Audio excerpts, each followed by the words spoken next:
Donc aujourd'hui, on a la chance d'avoir Vincent Caillot et Lou de Comme une mesure qui vont du coup nous parler de tout ça. Je vais peut-être vous laisser vous présenter, puis aussi présenter le programme, parce que vous êtes peut-être plus au fait que moi. Et du coup, je redis pour ceux qui n'étaient pas là, le webinaire est enregistré, n'hésitez pas à enlever votre caméra si ça vous gêne. N'hésitez pas à vous renommer avec votre nom et votre structure pour que ce soit plus simple pour nous après. Et vous pouvez poser vos questions dans le chat. Soit on y répondra tout à la fin, soit au fur et à mesure, on verra. Voilà, Vincent et Lou, je vous laisse la parole. Merci Priscilla et bonjour à toutes et tous. Bienvenue pour ce webinaire. On est ravis d'être avec vous ce matin. On est ensemble pour 1 heure. On peut déborder un petit peu s'il y a beaucoup de questions, mais on ne va pas de toute façon de notre côté parler pendant 1 heure puisqu'on aimerait bien aussi conserver un petit temps d'échange et de questions et réponses avec vous à la fin. Priscilla vous l'a dit, ce matin on va parler évaluation d'impact, évaluation d'impact social, évaluation d'impact environnemental, pourquoi c'est important pour les tiers-lieux, comment on en fait et quels outils sont à votre disposition, notamment sur Commune Mesure, pour vous permettre de vous lancer dans des démarches d'évaluation le plus facilement possible. Voilà. Je vous propose de commencer d'ores et déjà par une petite question. Alors, on est en petit comité, donc n'hésitez vraiment pas à nous interrompre déjà tout au long de la présentation en mettant vos questions dans le chat ou en levant la main.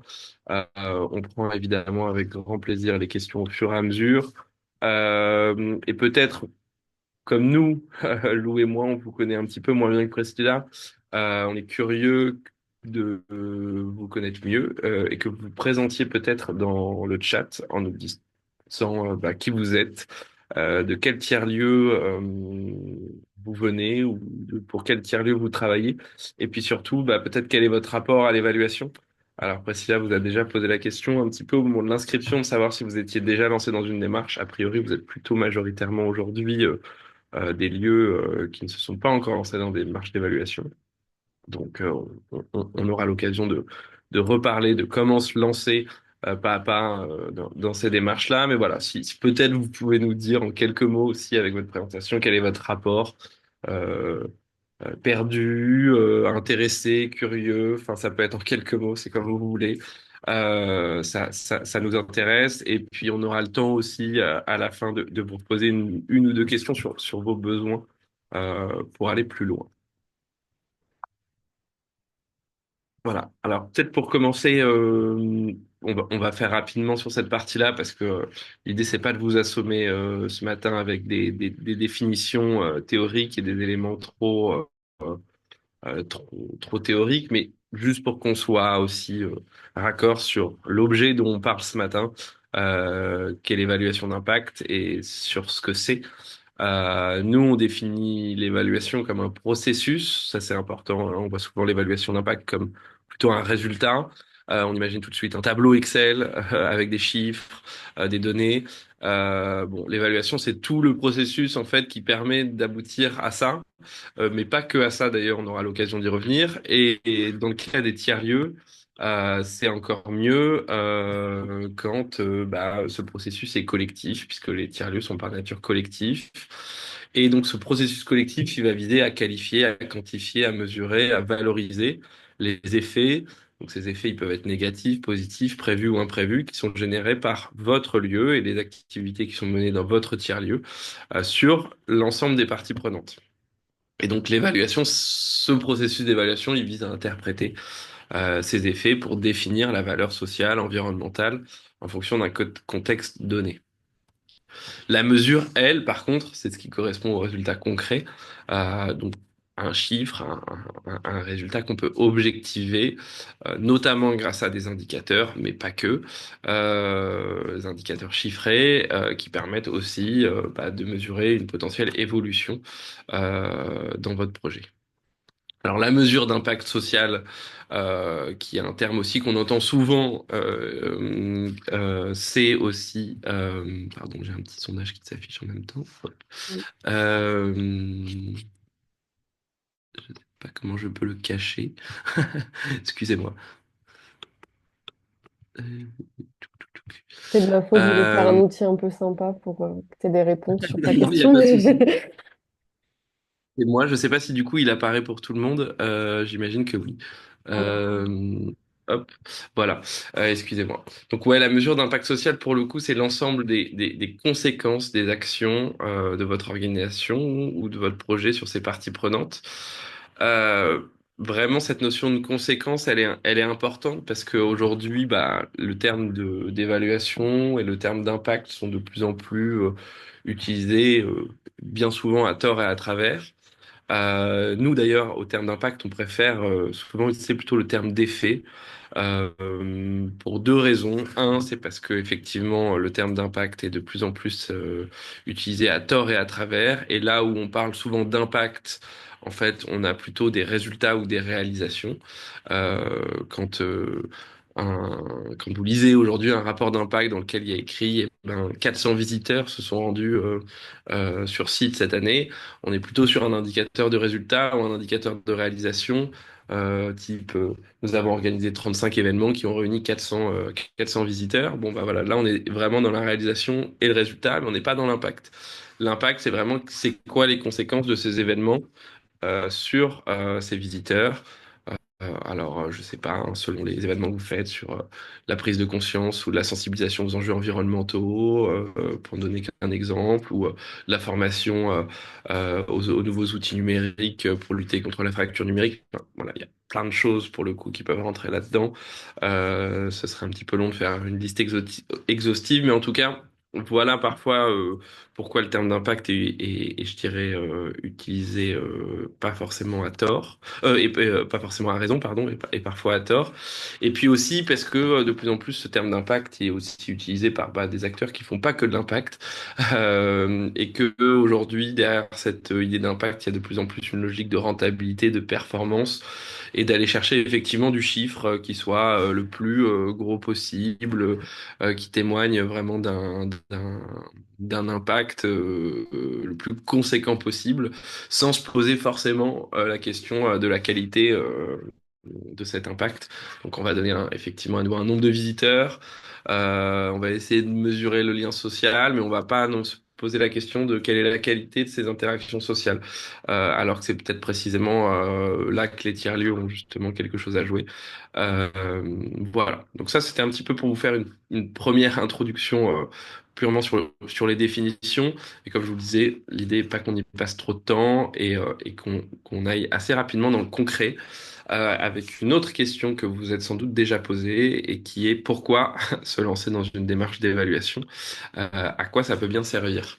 Alors, déjà, hein, je pense que c'est pas forcément utile de vous le rappeler parce que vous le savez en tant qu'acteur de tiers-lieux, mais les tiers-lieux sont des acteurs de transition, qu'elles soient sociales, environnementales, culturelles, démocratiques, etc.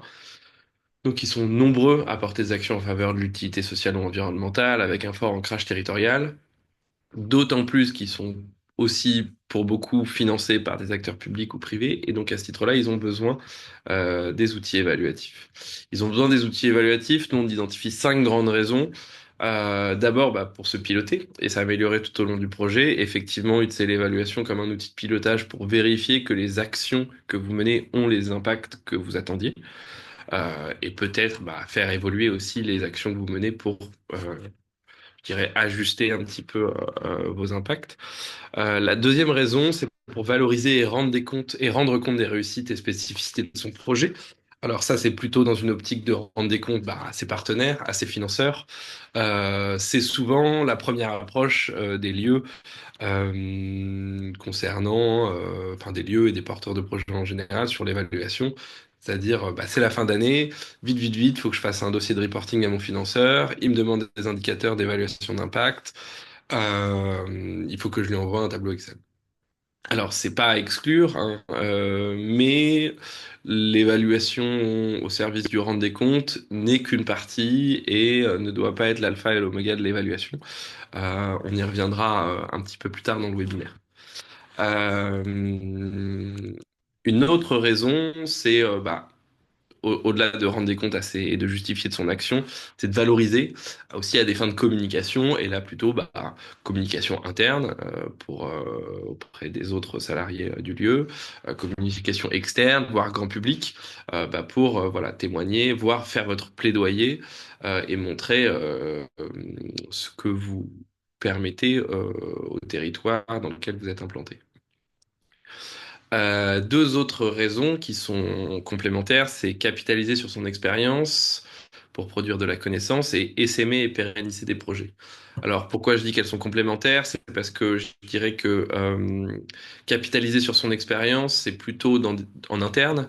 Lorsque par exemple un lieu passe par une période, je dirais, d'expérimentation temporaire avant d'être pérennisé, il y a souvent besoin de faire une évaluation avant la pérennisation du projet pour, je dirais, tirer les conclusions de la première période d'expérimentation temporaire et orienter le projet pérenne.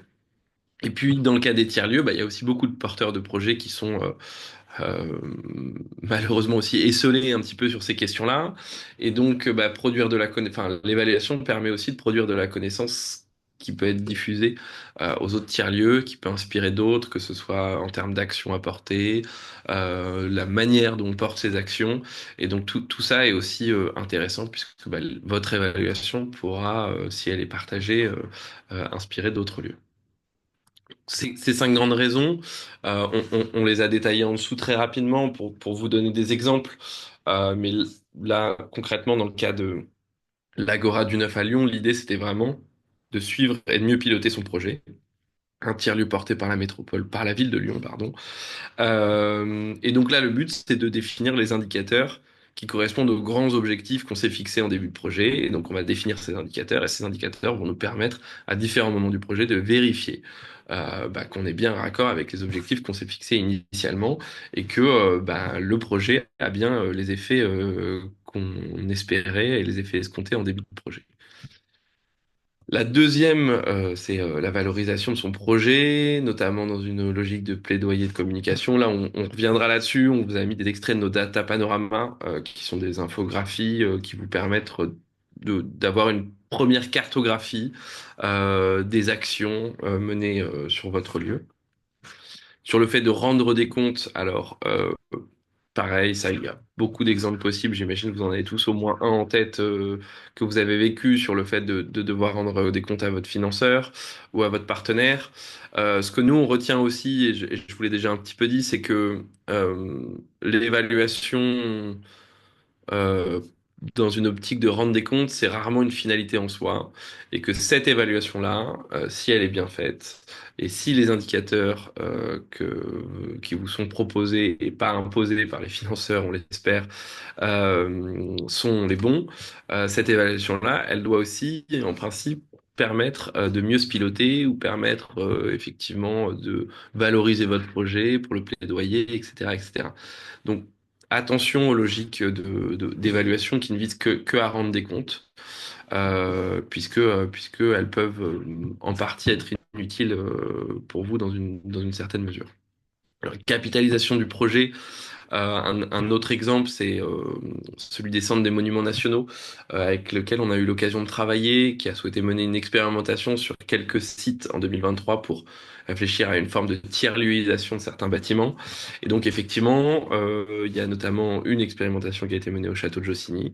Et donc là, l'évaluation a été importante parce qu'elle a permis d'évaluer justement cette année et demie d'expérimentation et de comprendre si déjà oui ou non c'était une bonne idée de mettre en place ce genre de démarche, et aussi comment, je dirais, la répliquer dans d'autres lieux ou comment orienter un projet plus pérenne au-delà de cette première année.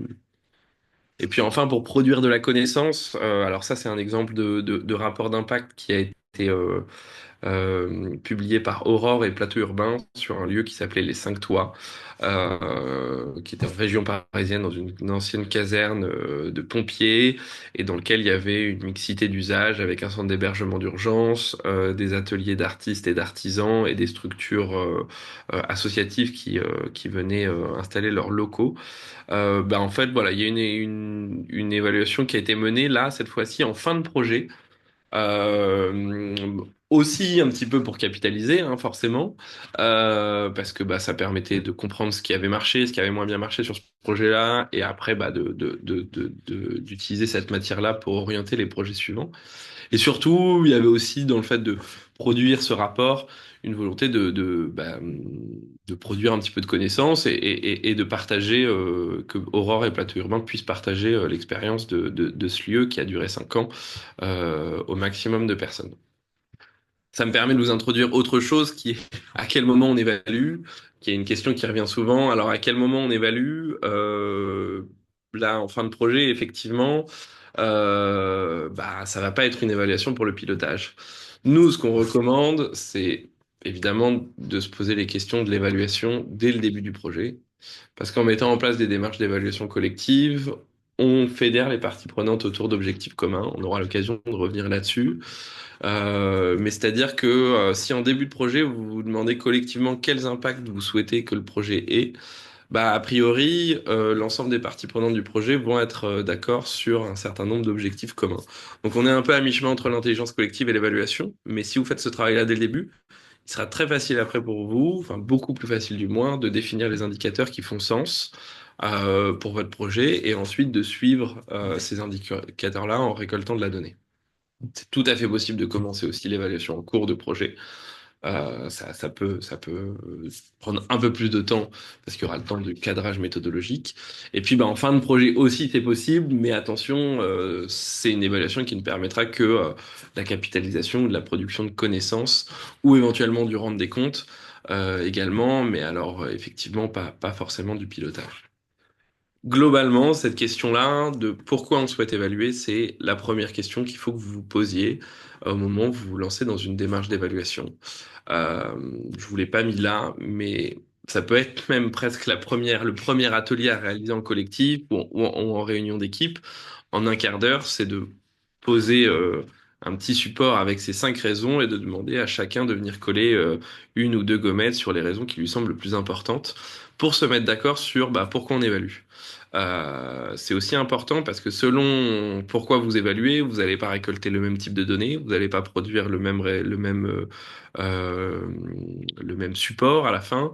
Est-ce que ce sera un livrable communicant? Est-ce que ce sera un tableau de reporting? Est-ce que ce sera un outil de pilotage avec des données à actualiser? Donc tout ça va aussi faire évoluer, je dirais, la manière dont il faut que vous évaluiez et les outils que vous allez utiliser. Je vous propose de passer maintenant à la présentation de commune mesure et on va vous expliquer un petit peu pourquoi nous on a monté ce projet et ce que vous pouvez retrouver sur la plateforme pour vous évaluer et je dirais être le plus autonome possible dans cette démarche-là. Bonjour, alors j'espère que vous m'entendez bien. Donc, moi, je suis stagiaire dans l'équipe de Commune Mesure. Je vais essayer de vous présenter du mieux possible. Si jamais il manque des informations, ne vous inquiétez pas, Vincent reprendra le chemin. Donc, Commune Mesure, c'est né du constat que les porteurs de projets des tiers-lieux manquaient de temps, de ressources, de méthodologies et d'outils qui sont adaptés aux spécificités des tiers-lieux. Et je pense que vous vous rendez compte. Je viens de voir vos messages mis dans le chat, donc merci beaucoup d'avoir répondu. Et donc, pour ça, bah, on a établi des constats qui sont aussi les vôtres.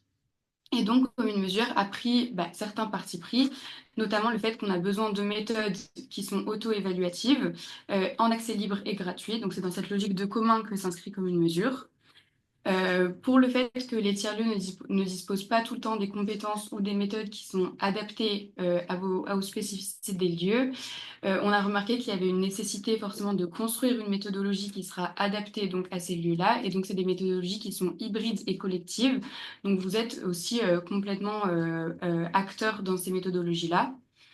Et enfin, l'évaluation, donc Vincent vient de passer dessus, c'est perçu comme un exercice qui est contraint souvent par les financeurs afin de rendre des comptes, et plutôt que pour servir à du pilotage ou à du plaidoyer ou de la communication. Et donc, les tiers-lieux peuvent ne pas se reconnaître ou peut se reconnaître dans les indicateurs qui sont imposés par les financeurs. Et par exemple, j'ai vu le message pour MOLS Transition. Forcément, c'est difficile d'évaluer les impacts d'un tiers-lieu sur les décrocheurs scolaires avec des indicateurs financiers. Donc c'est pour ça que c'est important c'est pour ça que Commune Mesure veut se donner les moyens et donner les moyens aux tiers-lieux de s'approprier leurs évaluations. Donc en créant des méthodologies et des indicateurs qui vont faire sens pour vos missions. Donc voilà pour la présentation en gros du parti pris de Commune Mesure. Effectivement, le projet donc a été initié par Plateau Urbain en 2018. Ces constats-là, c'est des constats qu'on a dressés au cours d'une première expérimentation qu'on a menée sur une douzaine de lieux à l'époque. Et ben là où Plateau Urbain a commencé d'abord à s'intéresser à la question de l'évaluation pour ses propres sites, s'est rendu compte que ces constats en fait étaient partagés par beaucoup d'acteurs de l'écosystème et que peut-être il pouvait être intéressant de construire un commun autour de cette question de l'évaluation, un commun libre, open source, qui soit co-construit avec les porteurs de projets de tiers-lieux et qui soit surtout au service d'une évaluation qui incapacite les porteurs de projets. Effectivement, on vous l'a dit, l'évaluation, elle était souvent alors, déjà mise en bas de la to-do, hein, parce que quand on est porteur de projet de tiers-lieu, on a beaucoup d'autres choses, malheureusement, enfin, malheureusement et heureusement, hein, parce que c'est aussi des actions fortes que vous portez, mais on a aussi beaucoup d'autres choses dans le quotidien à gérer et l'évaluation est parfois mise un petit peu plus bas dans l'ordre des priorités. Et puis, bah, quand on fait de l'évaluation, en fait, effectivement, elle est souvent contrainte parce que imposée par les financeurs et que d'autant plus, bah, les tiers-lieux ne se reconnaissaient pas forcément dans les indicateurs qui sont imposés par les financeurs, qui sont souvent, encore trop souvent, des indicateurs socio-économiques classiques, avec le chiffre d'affaires, le nombre d'emplois créés, le nombre de visiteurs par an, etc., etc. J'imagine que vous visualisez à peu près le nombre, enfin le type d'indicateur. En tout cas, ces indicateurs-là, ils sont pas à exclure totalement, mais force est de constater que bah, ils permettent pas d'améliorer le pilotage des lieux et que par ailleurs ils sont, je dirais, un petit peu limitants. Ils mettent les tiers-lieux dans des cases là où l'objet des tiers-lieux est justement, enfin, et la mission des tiers-lieux est beaucoup plus expérimentale, beaucoup plus hybride. Et donc, les tiers-lieux ont besoin de, entre guillemets, redevenir maîtres de leur démarche d'évaluation. Et donc, à ce titre-là, on a lancé le projet avec comme mission principale bah, d'outiller et d'encapaciter les porteurs de projets de tiers-lieux sur ces questions d'évaluation.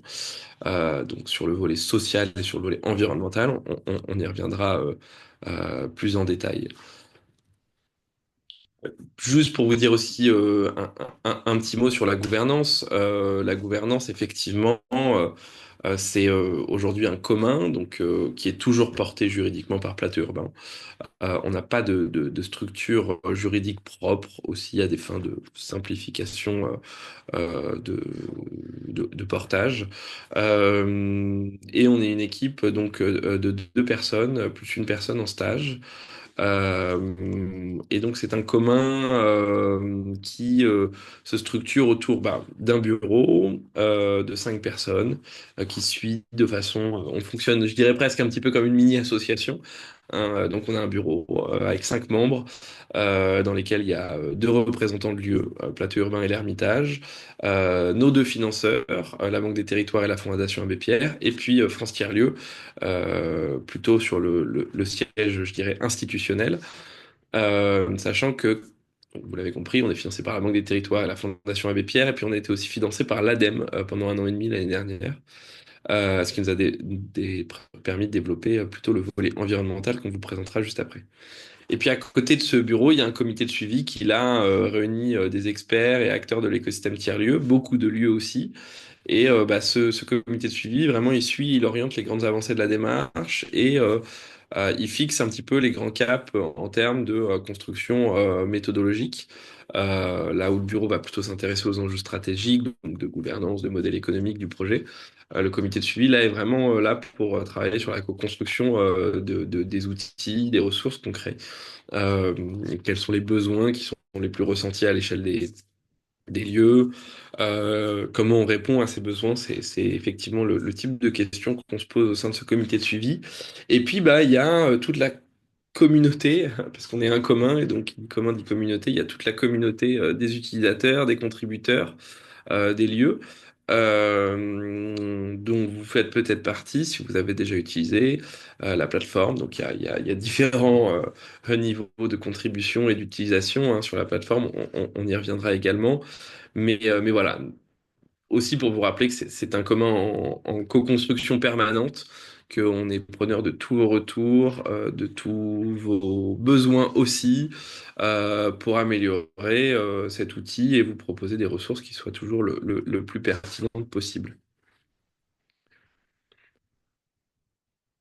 Je me permets juste de répondre dans le chat parce que le site est encore en off. Donc, pour Ah, l'instant, vous avez accès à la pardon. présentation des lieux, mais normalement, rapidement, ça devrait se résoudre. Hum, est-ce que ça marche? Voilà. Désolé pour le petit souci technique sur le... sur-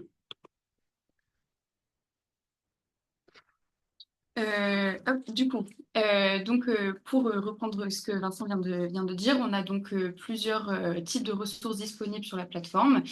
Et on a décidé de mettre à disposition ces trois types de ressources parce que on a constaté que forcément les tiers-lieux ont des niveaux de maturité différents, des besoins différents, que ce soit sur les méthodes ou sur les niveaux d'évaluation. Et donc, pour que chacun puisse apprendre pas à pas à comment s'évaluer, on a décidé de proposer ces trois niveaux-là. J'ai vu pareil dans le chat que quelqu'un disait que enfin, que l'évaluation c'était plutôt une mesure assez artisanale et je trouve que ça correspond à ce qu'on essaye de faire. Euh, et donc notre premier niveau, ce sont des ressources qui sont disponibles sur notre site, qui viennent pas de commune mesure, enfin, qu'on n'a pas produites nous, mais qu'on a trouvé très utiles et intéressantes pour constituer une base de données pour l'évaluation des tiers-lieux. Notre deuxième type de ressources, et c'est là que ça pourrait beaucoup vous intéresser, ce sont les questionnaires auto-évaluatifs et les data panoramas que Commune Mesure se propose de faire. Et donc, ça permet de poser les bases et de se questionner, de réaliser une première cartographie sur les effets sociaux et les effets environnementaux de son lieu. Donc, il faut compter à peu près 1 heure pour chaque questionnaire, mais ça permet vraiment de mettre le pied à l'étrier dans l'évaluation. Ça permet un peu de voir quel type d'informations sont nécessaires pour l'évaluation. Ça permet aussi de donner des idées, des critères qui sont, enfin, qui peuvent être analysés dans une évaluation, donc de toutes les actions qui comptent dans une évaluation, en dehors des critères juste quantitatifs ou financiers. Et donc, ça vous permet déjà une auto-évaluation interne. Et j'ai vu, je crois que c'est Mélanie de Fab Lab qui disait justement que c'était ça qui vous intéressait. Donc, je pense que ça peut être intéressant pour vous d'aller regarder ces questionnaires. Et enfin, la troisième ressource, c'est que évidemment, ces questionnaires ne remplacent pas une démarche d'évaluation complète, et donc comme une mesure, mais aussi à disposition des guides d'évaluation beaucoup plus complets, mais qui là, du coup, c'est vraiment des guides méthodologiques que Vincent va vous présenter juste après, qui demandent évidemment un peu plus d'investissement, mais voilà, c'est dans tous les cas à disponibilité. Et je vous fais un petit teasing maintenant, qu'on reviendra après dessus, mais on a aussi d'autres ressources qui sont en cours de création.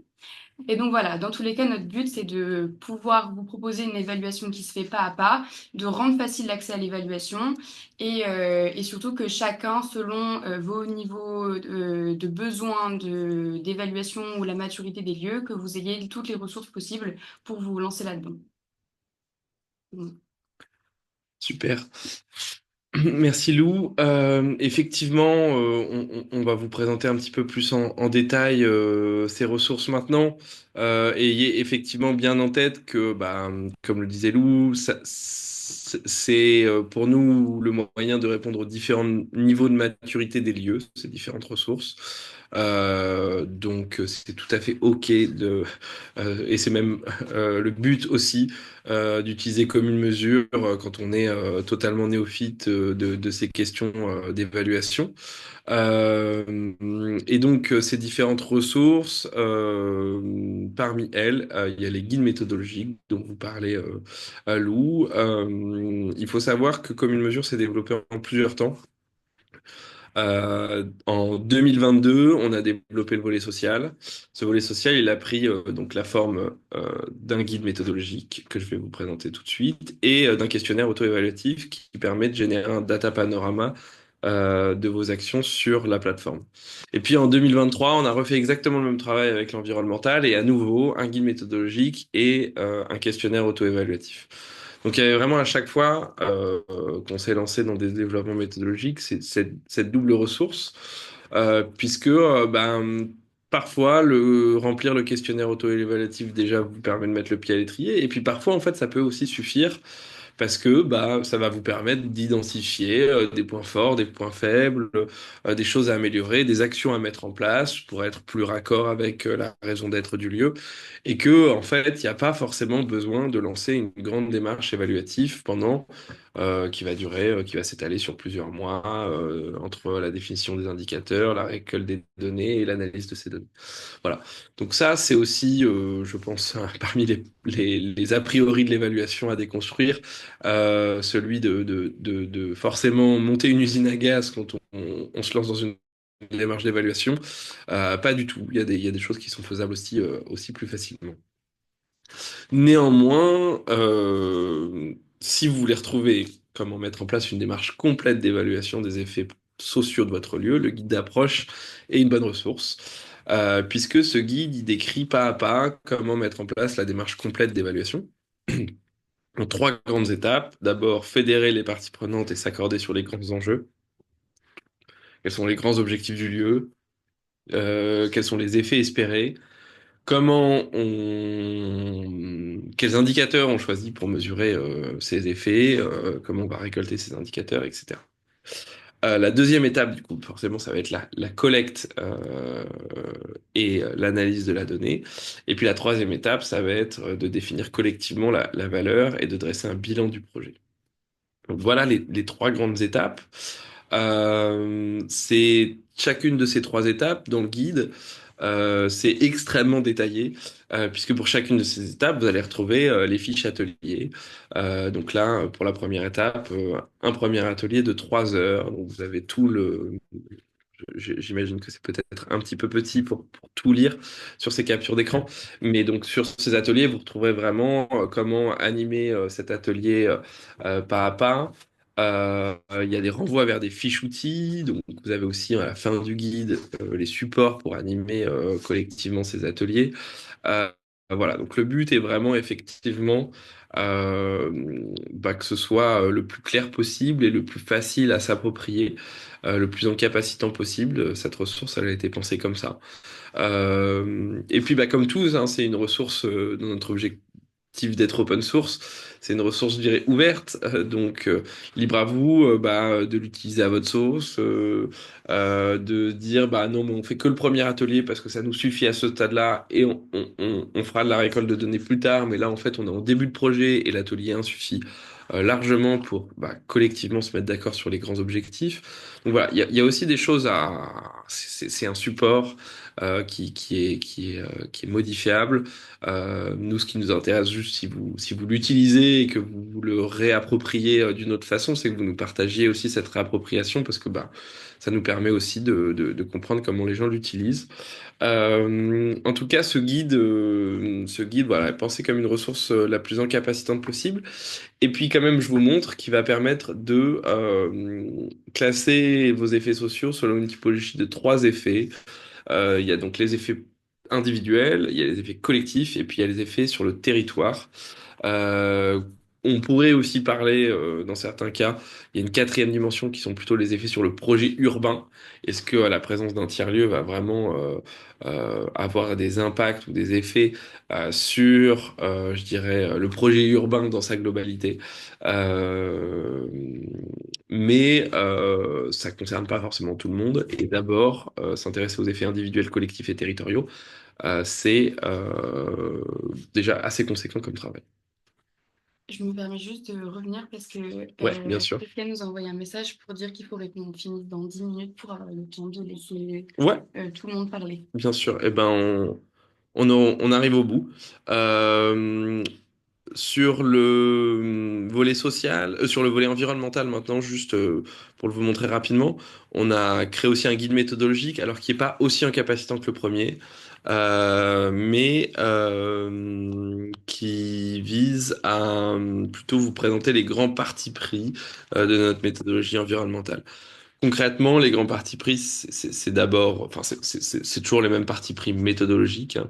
Euh, mais là, sur le volet environnemental, on a cinq grandes dimensions, plus une dimension un petit peu transverse.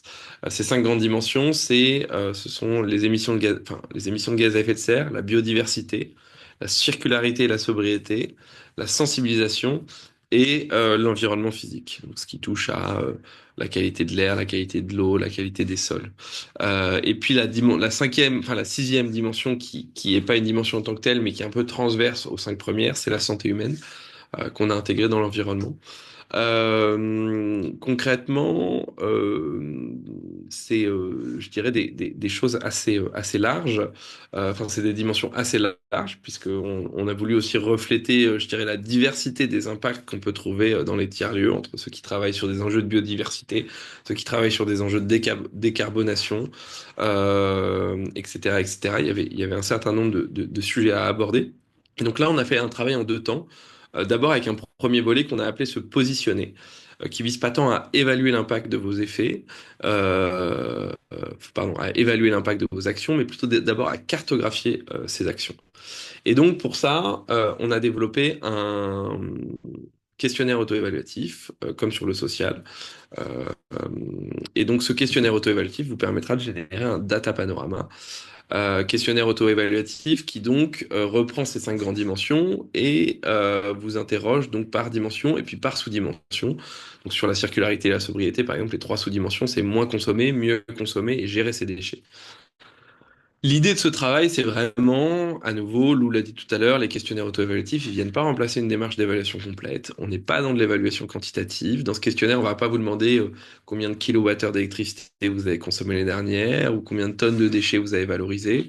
Par contre, on va vous demander si vous avez souscrit auprès d'un fournisseur d'électricité verte, si vous avez mis en place des poubelles de tri sur votre site, si vous participez à des filières de valorisation de certains déchets spécifiques. Donc, on est vraiment encore dans la cartographie des actions. Vous avez la possibilité de mettre en avant des actions et des chiffres clés pour chaque dimension, mais ça c'est facultatif et c'est plutôt pour, je dirais, enrichir votre data panorama. Ce qui est important avec cet exercice, c'est plutôt, toujours pareil, hein, de se lancer dans une démarche, parce que remplir le questionnaire, ça prend une heure et quart, ça permet déjà de se poser des questions, de s'approprier le vocabulaire de l'évaluation. Et puis, ça permet à la fin de regarder un petit peu ce positionnement de ce data panorama et les différentes barres de positionnement de ce data panorama, qui doivent pas être vues comme un score, hein, parce qu'à nouveau, on n'est pas sur du quantitatif.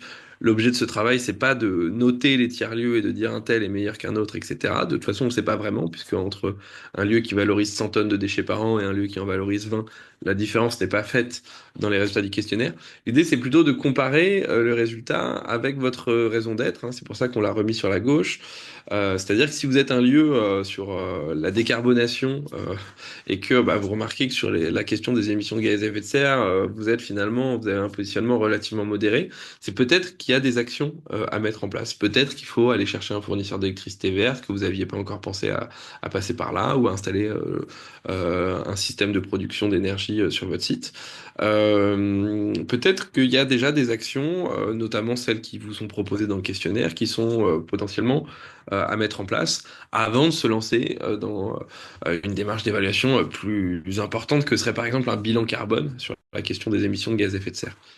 En revanche, si vous êtes un lieu urbain, sans espace vert, et que vous avez assez peu la main sur les enjeux de biodiversité, et ben peut-être que c'est tout à fait OK d'avoir un positionnement modéré ou assez faible sur la question de la biodiversité.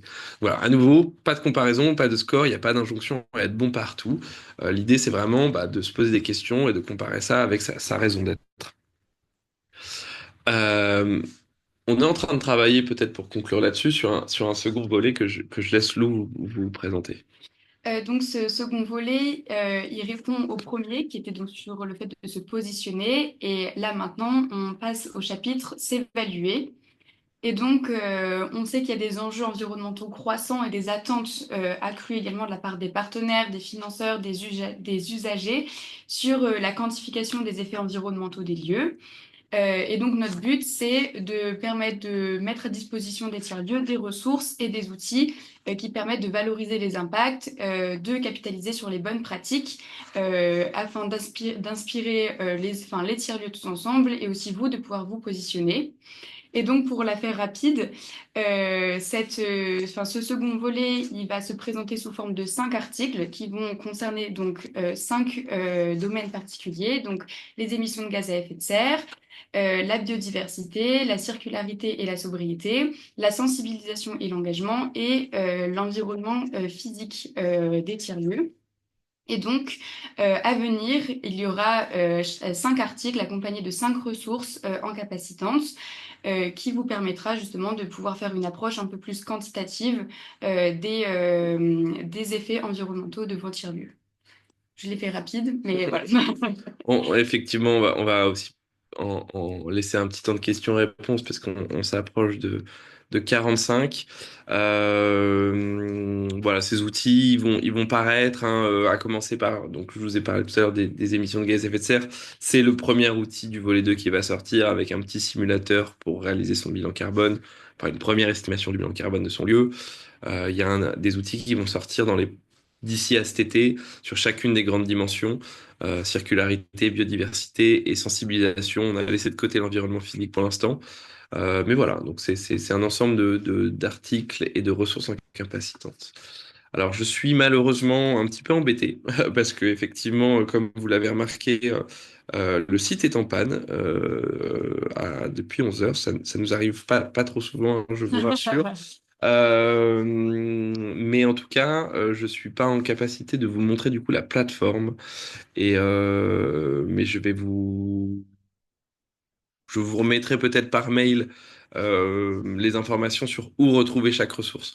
Globalement, vous retrouverez dans le bandeau d'accueil, sur la page d'accueil, tout en haut, il y a un bandeau, il y a un bouton s'auto-évaluer avec un bouton rouge, donc vous pouvez difficilement rater. En haut à droite, s'auto-évaluer, et là vous retrouverez les 3 questionnaires auto-évaluatifs. Il y a un questionnaire général qui fait office d'inscription sur la plateforme, donc remplissez ce questionnaire-là si vous souhaitez y aller. Et puis un questionnaire social, un questionnaire environnemental. Voilà. Il n'y a pas de système de mot de passe, enfin d'identifiant et de mot de passe, donc il faut vraiment remplir ce questionnaire général pour pouvoir être inscrit. Et une fois que vous avez rempli le questionnaire général, vous allez recevoir un URL administrateur par mail qui vous permettra ensuite de modifier les informations sur votre lieu à votre guise. Il est possible que vous soyez déjà recensé parce que bah, quelqu'un d'autre dans votre équipe l'ont déjà fait, parce que vous êtes recensé via France Tiers-Lieux et que vous avez accepté que les données de France Tiers-Lieux permettent de créer un premier data panorama.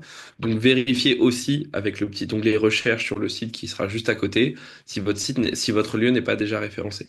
Si vous avez perdu votre URL administrateur, n'hésitez pas à nous écrire, on vous le renvoie avec plaisir.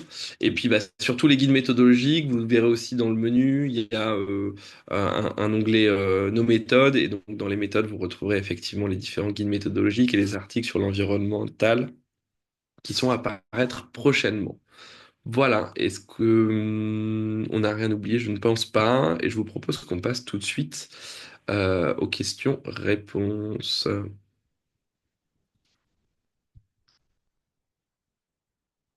Si vous en avez, sinon nous on a des questions à vous poser, hein, donc mais je préfère vous laisser la parole d'abord. Oui, alors je vois qu'il y a des mains levées de Monsieur Clerget. Je vous laisse prendre la parole. Oui, donc je m'étais présenté. En fait, je suis président d'une association qui fait des formations pour des décrocheurs scolaires sur tout ce qui est transition. Et j'appartiens donc à un tiers-lieu qui est en cours de création. Au mois de juin, officiellement, la structure juridique va se mettre en place. Et en tant qu'administrateur, je me pose la question, comment synchroniser des évaluations entre les associations qui composent le tiers-lieu et le tiers-lieu lui-même? Est-ce qu'il ne serait pas utile, effectivement, qu'on ait cette synchronisation, c'est-à-dire que chaque association au sein du tiers-lieu mène elle-même sa propre évaluation pour pouvoir n'avoir qu'une consolidation à faire au niveau du tiers-lieu. Alors, oui, merci pour cette question. C'est effectivement une question qui revient assez souvent. C'est où s'arrêtent un peu les impacts de mon lieu. Euh, et même nous, dans les méthodologies qu'on a construites, je dirais qu'on s'est aussi posé ces questions-là. Alors, c'est complexe parce que ça dépend aussi de de chaque lieu et de la vision qu'il a de sa mission. J'ai envie de dire, si vous vous sentez plutôt facilitateur et que votre rôle, c'est de mettre à disposition un espace pour que des acteurs puissent mener euh, le travail qu'ils mènent et les missions qu'ils mènent dans le cadre de leur association, peut-être que ce qu'il faut que vous évaluiez, c'est qu'est-ce que le lieu a permis à ces associations de faire de nouveau qu'ils n'auraient pas pu faire ailleurs. Donc ça, c'est votre impact sur les associations. Par exemple, telle association n'aurait pas pu se développer parce qu'ils n'auraient pas trouvé de local. Telle association n'aurait pas pu embaucher parce que, effectivement, c'était une association bénévole jusqu'à présent. Telle association n'aurait pas pu mener tel partenariat sur le territoire parce qu'ils n'y étaient pas encore implantés et que maintenant ils y sont grâce à nous. Voilà. Ça, c'est votre impact direct sur l'ensemble des structures qui sont dans votre lieu. Euh, Ça peut être intéressant que vous meniez tous une évaluation conjointe. Il faut faire attention, en revanche, à ne pas s'attribuer, je dirais, les impacts, qui sont indirects, c'est-à-dire les impacts des associations sur leurs parties prenantes, et que vous en fassiez des impacts du lieu. C'est indirectement les impacts du lieu. Peut-être qu'il y a une partie des impacts qui n'auraient pas été là sans le lieu. Mais ça reste aussi le travail de ces associations. Pourquoi je vous dis ça? Parce qu'on voit aussi aujourd'hui beaucoup de rapports d'impact où les gens gonflent les chiffres. Alors, à des fins de communication ou à des fins de rendre des comptes, ça peut marcher. Pas forcément à des fins de rendre des comptes, mais qui vont se dire, ah bah en gros, dans mes locaux, il y a une antenne de la Croix-Rouge. Bon, allez, la Croix-Rouge, ils ont combien de bénéficiaires dans le département? En gros, je m'attribue tant de bénéficiaires sur mon tiers-lieu. C'est un petit peu la limite de l'exercice. Donc ça, c'est peut-être à vous de clarifier. Je ne sais pas non plus comment est-ce que ces associations-là font partie de la gouvernance. Peut-être que ça peut aussi jouer jusqu'où ils sont partie prenante. Mais en tout cas, c'est un sujet, hein, je dirais, à prendre avec des pincettes selon comment vous voyez votre rôle de porteur de projet de lieu. D'accord, Je ne bien sais pas compris. si ça répond à Merci. votre question, Mhm. parce que je vois que vous avez toujours la main levée. Non, c'est bon. Merci. Je vois qu'il y a Marina Patroucheva qui nous demande aussi quels sont les premiers retours des tiers-lieux qui font fait de l'évaluation avec votre méthodologie. Alors, sur les questionnaires auto-évaluatifs, on a pas mal de retours euh, parce que, effectivement, comme chaque questionnaire prend 3 quarts d'heure à 1 heure et quart de remplissage en général, il y a quand même pas mal de lieux qui le font. On a des retours globalement, je dirais, bons, parce que pour le temps que ça prend, c'est quand même un exercice intéressant. Grâce à cette heure-là, effectivement, ça permet quand même de se poser des questions et d'avoir déjà, je dirais, un premier résultat de l'évaluation qui est un petit peu palpable en 1 heure, ce qui est assez rare, d'avoir une première base un petit peu de posée en 1 heure sur les sujets d'évaluation. Donc, sur les questionnaires auto-évaluatifs, pas mal de retours. On a toujours aussi des retours à faire. Enfin, on reçoit toujours aussi des retours pour l'amélioration. Donc, à nouveau, n'hésitez pas. Ça nous fait autant plaisir que des gens qui nous disent que l'outil est bien. Euh, sur les guides méthodologiques, on a a fortiori moins de retours, notamment sur le guide social, où là, il y a, comme je vous l'ai montré, une vraie méthodologie. On a moins de retours parce que il y a moins de lieux qui l'ont prise en main, parce que ça prend plus de temps quand même, même si c'est pensé quand même le plus en capacitant possible. Les retours qu'on a malgré tout, c'est que c'est enfin, un premier retour qu'on a malgré tout, c'est que c'est possible de le faire en autonomie ou en quasi-autonomie. Notamment, on a eu des lieux qui se sont emparés du guide d'approche avec l'aide d'un facilitateur. Donc, on n'est pas du tout sur les mêmes budgets que si vous externalisiez toute votre évaluation, ce qui peut coûter 10, 12, 15, 20 000 euros. si ce n'est plus parfois. Là, on sera sur un facilitateur qui vient animer les 3 ou 4 ateliers de la méthodologie et qui permettent aussi aux porteurs de projet d'être partie prenante de l'atelier et pas modérateur, facilitateur. Donc ça, c'est aussi à nouveau une question de posture dans laquelle vous souhaitez vous placer. Mais en tout cas, donc c'est possible de le faire en autonomie ou en quasi-autonomie avec l'aide d'un facilitateur. Et ça fonctionne dans ces cas-là, dans les deux cas. Effectivement, ça prend du temps. Effectivement, ça n'a rien à voir avec le questionnaire autorélatif. Là, on est vraiment sur la mise en place d'une démarche complète. Donc, moins de retours et alors, je dirais pas qu'on a eu des moins bons retours aussi, mais je dirais qu'on a moins de masse pour que je puisse vous faire un retour parfaitement euh, objectivé aussi. Mais voilà, on vient aussi compléter, nous, au fur et à mesure, ça. Et ce que vous pouvez trouver aussi peut-être sur la plateforme, c'est des ressources aussi complémentaires qui viennent répondre à des besoins spécifiques. C'est-à-dire, bah, j'ai envie de mener une étude auprès de mes publics. Ah bah voilà, il y a une trame de questionnaire, alors à adapter hein, pour le coup parce qu'elle sera pas adaptée à tous, mais il y a une trame de questionnaire sur la plateforme. Donc c'est là aussi où ça peut être utile, c'est-à-dire que bah, au-delà des grands outils qu'on vous a présentés, il faut voir aussi comme une mesure plutôt comme une plateforme ressources. Il y a d'ailleurs des choses qui sont pas forcément développées par nous, hein, qu'on partage parce qu'elles nous semblent intéressantes pour les tiers-lieux. Mais globalement, il faut pas hésiter à aller piocher là-dedans. Et aussi, il faut pas hésiter à nous contacter parce que c'est avec plaisir que bah, dans la limite du temps qu'on a disponible, hein, comme on n'est que 3 avec Lou maintenant, on peut aussi vous aider un petit peu à prendre ce petit temps d'une demi-heure, 1 heure pour faire ce cadrage méthodologique. C'est-à-dire où est-ce que vous en êtes un peu, qu'est-ce que vous avez déjà fait, vers quels outils vous pouvez vous diriger, vers quelle méthodologie ça semble pertinent que vous alliez. Donc ça, c'est aussi intéressant, c'est-à-dire que si vous vous dites, bah, j'ai envie de faire des choses, mais je sais pas s'il vaut mieux que je commence par le questionnaire, par le guide, par une étude auprès de mes publics, par un peu de tout ça en même temps, bah, pour le coup, n'hésitez pas à nous contacter parce que on peut aussi vous aider à prendre ce petit temps de cadrage.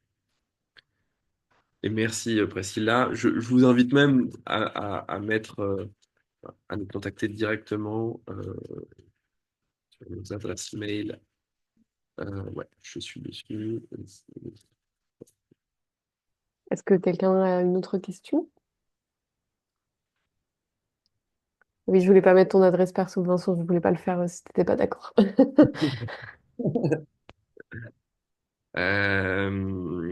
Voilà. S'il n'y a pas de questions, alors je veux pas vous garder non plus. Si certaines personnes souhaitent rebondir sur les 2 questions que nous on avait un peu à vous poser, sur un peu quels sont les enjeux, enfin à quels enjeux doivent répondre plutôt l'évaluation de votre lieu, est-ce que là, à l'heure actuelle, vous êtes intéressé par l'évaluation plutôt à des fins de rendre des comptes, à des fins de pilotage, à des fins de telle ou telle chose? Pourquoi vous y êtes intéressé? Et puis aussi la deuxième question, c'est quels sont vos besoins liés à ces enjeux? Et si je vous pose la question, c'est aussi parce qu'on va lancer une amélioration de notre volet social, du questionnaire, du data panorama, et puis la création aussi de nouveaux outils, parce qu'on sent qu'on a réussi à aller beaucoup plus loin sur l'environnemental. Donc maintenant, on a envie de revenir sur le social pour améliorer tout ça, parce que le projet a pris un petit peu en maturité aussi depuis. Et donc voilà, donc si vous avez des besoins à nous partager, c'est aussi le moment, parce que nous, on a aussi besoin de vos retours pour continuer à améliorer l'outil.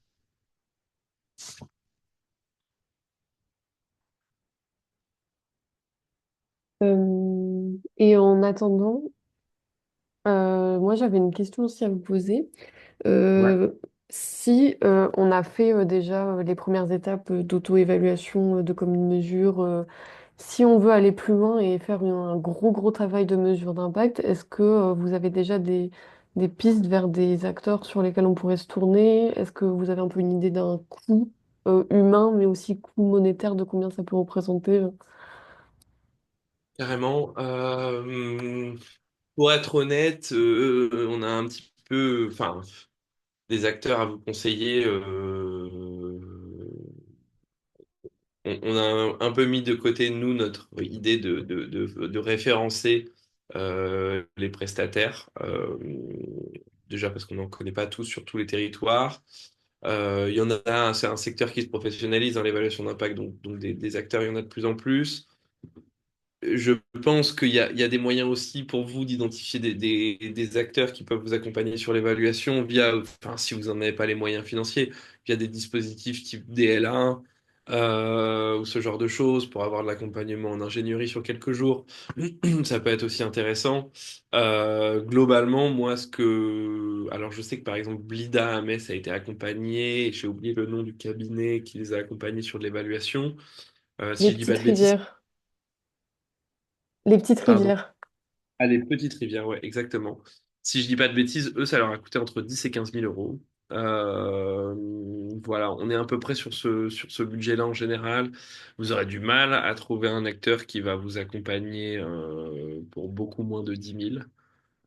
Ou alors c'est sur un autre format, quoi, comme je disais, avec juste de la facilitation ou juste des formats d'intelligence collective ou juste de l'analyse de données. Enfin, vous pouvez aussi trouver des gens qui interviennent seulement sur une partie. S'il y a une partie qui vous pose problème, la collecte de données ou l'analyse de données. Et ça permet aussi de réduire le budget. Mais si vous voulez vraiment une évaluation complète, à mon avis, on est quand même à minima, à grand minima 8 000, voire plutôt 10 000 euros. Et puis après, ça peut monter effectivement à 12, 15, 15 000, voire un peu plus selon la taille du projet, selon aussi ce que vous voulez évaluer, hein, parce qu'il y a des choses qui peuvent prendre plus ou moins de temps. Donc voilà, pas d'acteur à vous recommander. Si les petites rivières, j'ai jamais travaillé avec eux, euh, quand j'ai eu l'occasion d'échanger avec Buda, ils avaient l'air satisfaits de l'évaluation qui avait été menée là-bas. Donc j'imagine que c'est un acteur du Grand Est qui peut être intéressant. J'en ai pas d'autres à vous conseiller. Nous, on est en train aussi un petit peu, hein, c'était pas tant l'objet de vous parler de ça ce matin, une une, quelques accompagnements. On ne sera pas en mesure de proposer beaucoup d'accompagnements par an parce qu'à nouveau, on est une petite équipe. Mais on s'est dit que si on arrive à accompagner 2 ou 3 acteurs par an ou 4 max sur toute ou une partie de leur évaluation, ça pouvait être intéressant parce que bah, on ressent que c'est quand même un besoin d'être accompagné malgré tout, malgré qu'il y ait de plus en plus de choses en faveur de l'auto-évaluation. Il y a des acteurs qui souhaitent être accompagnés parce qu'ils veulent externaliser et aussi parce que, pour être tout à fait honnête, de notre côté, on est face à un besoin de pérenniser le commun.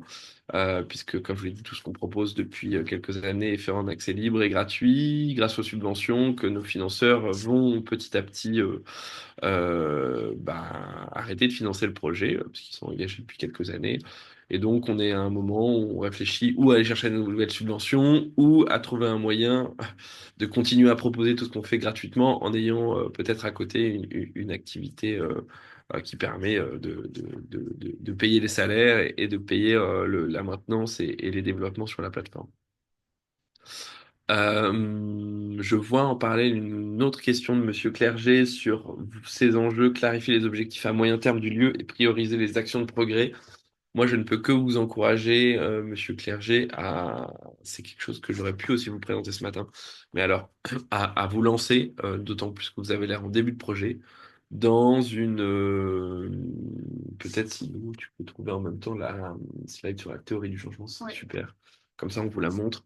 Euh, Théorie du changement que vous connaissez peut-être, qui est une méthodologie d'évaluation qui est de plus en plus utilisée, qui a fait largement sa preuve dans le secteur de l'évaluation. Mais globalement, cette théorie du changement, elle va vous aider à cartographier les parties prenantes du projet.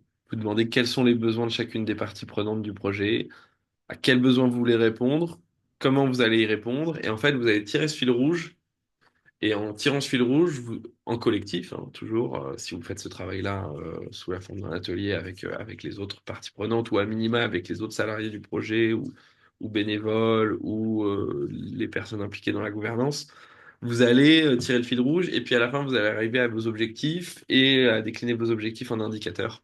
Et surtout, vous serez tous mis d'accord sur c'est quoi les objectifs et c'est quoi les besoins auxquels on veut répondre. Euh, c'est là aussi où l'évaluation est un moyen de clarifier les objectifs à moyen et à long terme du lieu. Donc n'hésitez pas à vous en saisir. Peut-être qu'il sera un peu prématuré ensuite pour se lancer dans l'analyse de données, enfin dans la récolte et l'analyse de données dans votre cas. Mais en tout cas, si vous arrivez déjà à faire cette théorie du changement, avec ou sans guide, euh, et alors Lou va vous la montrer. Et en plus, alors, attends, j'ai peut-être un autre exemple. Peut-être que celle-ci n'est pas très claire. Je ne sais pas s'il y a Là, d'autres ça qui... donne. Ah oui. Voilà, bon là vous avez la chaîne de valeur de l'impact, qui est une théorie du changement, je dirais, euh, condensée, où vous voyez un peu juste globalement cette idée de tirer le fil pour arriver aux impacts qui vont être traduits en indicateurs. Euh, il me semble que j'avais un exemple que je peux vous retrouver rapidement. Euh, Bah, en attendant que tu trouves l'exemple, bah, je voulais juste vous dire que si vous avez un impératif, vous pouvez partir, il n'y a pas de souci, il est déjà midi. On vous remercie déjà de votre attention, d'avoir participé. On espère que ça a répondu à ce que vous étiez venu chercher. N'hésitez vraiment pas à continuer à poser vos questions si vous en avez, c'est le moment. Après, c'est trop tard. Et oui, je voulais terminer aussi en vous disant que, petite actu réseau, nous, cette année, on va commencer un travail d'évaluation d'impact de tous les tiers-lieux du Grand Est avec Lucie Lottolini, avec son cabinet HC et CRAC. C'est elle qui a fait notamment déjà l'étude Pistil il y a presque 2 ans maintenant sur l'insertion professionnelle et l'insertion social en tiers-lieu, voilà. Donc c'est comme ça, vous avez la petite info que au sein du réseau, on va faire ce travail-là aussi. Donc ça pourra sûrement vous outiller aussi. Et voilà, n'hésitez pas, je vous relaisse la parole de questions, d'exemples. C'est le moment. Super, oui, n'hésitez pas, hein, on est encore à dispo. Bonne journée à ceux qui nous quittent. Merci pour votre attention. Et voilà, pour ceux qui nous quittent, je vous quitte sur sur la théorie du changement, où vous voyez peut-être l'idée de justement cartographier les différentes parties prenantes. Ça, c'est un exemple qu'on a fait sur un lieu à Bordeaux. Chaque partie prenante, les besoins, les objectifs du projet pour répondre à ces besoins, quelles actions on met en place pour atteindre ces objectifs, et puis bah, du coup, quels sont les effets attendus du projet. Il pourrait y avoir une dernière colonne qui est quels sont les indicateurs pour mesurer ces effets. Mais en fait, cet exercice, assez facilement, en tirant justement ce fameux fil à chaque fois pour chaque partie prenante, vous allez vraiment clarifier les objectifs du projet. Donc, si vous connaissiez pas la théorie du changement, je vous invite grandement